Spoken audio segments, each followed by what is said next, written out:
તો બનાસકાંઠા પોલીસ દ્વારા 500 ઉપરાંતની યાદી તૈયાર કરી બુટલેગરોના ગેરકાયદેસર દબાણો તોડી નળ કનેક્શન અને વીજ કનેક્શન કાપવામાં આવી રહ્યા છે। ત્યારે પાલનપુર શહેરનો કુખ્યાત બુટલેગર છલિયો, જેનો ગુનાહિત ઇતિહાસ તપાસતા તેની સામે અત્યાર સુધીમાં 39 જેટલા ગુનાઓ નોંધાયા હતા,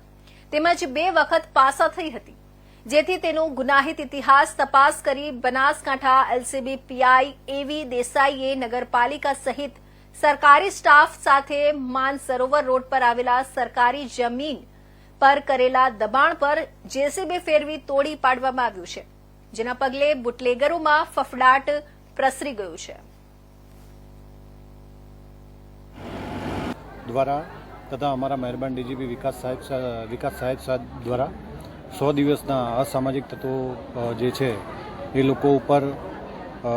એક્શન લેવા માટેનું જે અલ્ટિમેટમ હતું એ સંદર્ભે અમારા રેન્જ આઈજીપી ચિરાગ કોરડિયા સાહેબ તથા બનાસકાંઠા એસપી શ્રી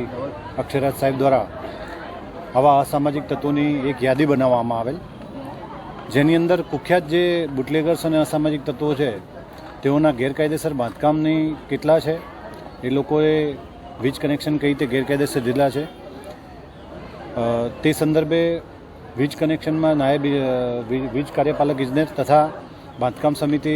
જે સંભાળે છે એ તમામ નગરપાલિકાના કર્મચારીઓ તથા નાયબ મામલતદાર શ્રી સાથે મળી તથા અમારી એલસીબી ટીમ સાથે મળી આજે પાલનપુર સિટીના સૌથી મોટા કુખ્યાત બુટલેગર, જેના વિરુદ્ધમાં અત્યાર સુધીમાં 39 જેટલા ગુનાઓ દાખલ થયેલ છે, એ સિવાય ભૂતકાળમાં 2 વખત પાસામાં જઈને આવેલ છે, જેનો એક કુખ્યાતમાં નામ ગણી શકાય તેવા વ્યક્તિની મિલકતો તપાસવામાં આવી અને એક રિપોર્ટ કાર્ડ તૈયાર કરવામાં આવ્યું। એ રિપોર્ટ કાર્ડ બાદ એની જે મિલકતો ગેરકાયદેસર હતી, જે મિલકતોમાં સરકારી જમીન ઉપર એણે ગેરકાયદેસર બાંધકામ કરેલ હતા, એ બાંધકામને તમામ ડિપાર્ટમેન્ટની ટીમ સાથે એલસીબી દ્વારા પોલીસ અધિક્ષક સાહેબે જે સૂચના આપી હતી એ પ્રમાણે અમે લોકોએ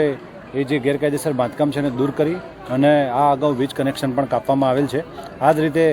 જે યાદી થયેલી છે એની અંદર જે આવા મોટા બુટલેગર્સ છે કે જેના ઉપર આવા શરીર સંબંધી ગુનાઓ છે કે જેના ઉપર જમીન હડપવાના ગુનાઓ છે, એવા તમામે તમામ ગુનેગારોને ભવિષ્યમાં આવા જ એક્શન લઈ અને જો સરકારી જમીન ઉપર કે આવા ગેરકાયદેસર બાંધકામ હશે તો તેને તોડી પાડી અને કડકમાં કડક એક્શન લેવામાં આવશે।